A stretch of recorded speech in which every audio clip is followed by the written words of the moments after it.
Formal nang nanumpa sa tungkulin ang mga nanalong kandidato sa bayan ng Dato Odin Sinsuat, Maguindanao del Norte.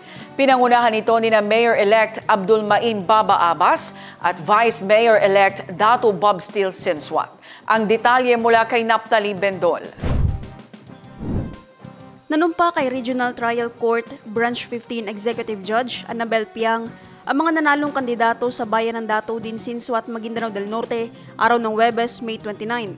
Ang oath-taking ay pinangunahan ni Mayor-elect Abdul Main Baba Abbas, Vice Mayor-elect Dato Bob Steele Sinsuat at mga konsehal na sina Sofia Abbas, Baisheng Druz Ali, Sorab Lumanggal, Rahib Jocolano, Ted Moinggit at Dato Ugas Sinsuat. Aasahan umano ang maraming pagbabago sa bayan ng Dato Odin Sinsuat ayon sa bagong halal na alkalde at bukas din umano sila sa pagkikipag-ayos sa kanilang mga katunggali. Positibo naman si Vice Mayor-elect Dato Bob Steele Sinsuat na may isa sa katuparan ng serbisyo, programa at proyekto sa bayan sa tulong ng mga bagong halal na gobernador at vice-gobernador ng lalawigan at BARM government.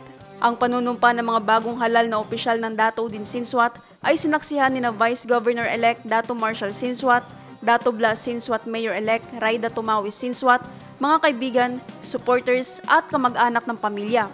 Naphtali Bendol, iMinds Philippines.